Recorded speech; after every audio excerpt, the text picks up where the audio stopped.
क्या नए आरंभ की खुशियों में छिपे होते हैं आने वाले कठिनाइयों के बीज? भीष्म की ऐतिहासिक प्रतिज्ञा की गूंज से पूरा राज्य गूंज उठा था और अब मार्ग स्पष्ट था। राजा शांतनु, जो कभी शोक की छाया में थे, अब नई खुशी की दहलीज पर खड़े थे, मन में सत्यवती से विवाह का उत्साह लिए। उनका विवाह हस्तिनापुर के लिए एक मोड़ था। सड़कों पर फूलों की मालाएं सजी थीं, गीत गीत में उल्लास था और नदी के किनारे तक आनंद की लहर दौड़ गई थी। सत्यवती ने अपने सौंदर्य और सौम्यता के साथ महल में कदम रखा और तुरंत ही अपने लोगों के दिल जीत लिए। वह केवल रानी नहीं थीं, बल्कि भाग्य और महत्वाकांक्षा का प्रतीक बन गईं, जो नए आरंभ का वादा लेकर आईं।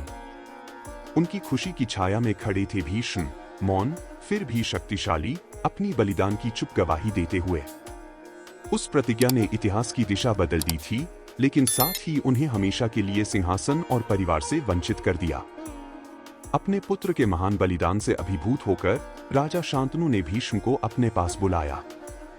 गहरी कृतज्ञता और भारी मन से उन्होंने भीष्म को एक अद्भुत वरदान दिया। देवव्रत, तुम्हारा बलिदान अतुलनीय है। अपने जन्मसिद्ध अधिकार को त्याग कर और कर्तव्य का जीवन अपनाकर मैं तुम्हें इच्छा मृत्यु का वरदान देता हूँ। अब मृत्यु तुम्हारे आदेश के बिना तुम्हारे पास नहीं आ सकती।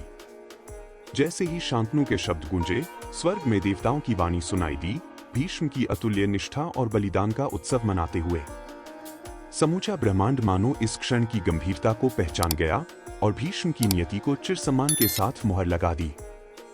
समय नदी की धारा सा बहता गया और जल्द ही शांतनु और सत्यवती के जीवन में दो पुत्रों, चित्रांगद और विचित्र वीर्य, का जन्म हुआ, जिन्होंने महल को हंसी और आशा से भर दिया।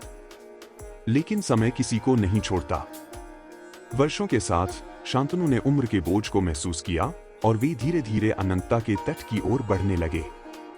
अक्सर वे उसी नदी के किनारे शांति खोजते थे, जहां उन्होंने पहले गंगा और फिर सत्यवती से भेंट की थी।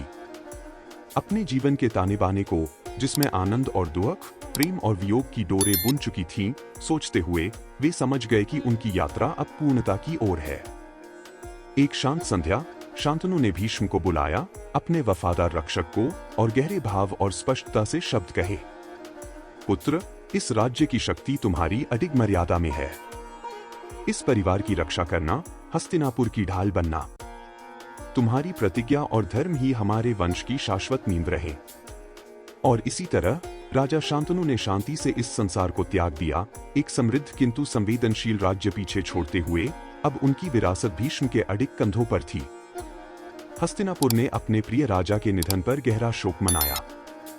अब रानी मां सत्यवती पूरी मजबूती से खड़ी थीं, पूरी तरह से यह जानते हुए कि अब वंश का भार उन्हीं, उनके छोटे पुत्रों और सबसे अधिक भीष्म पर था।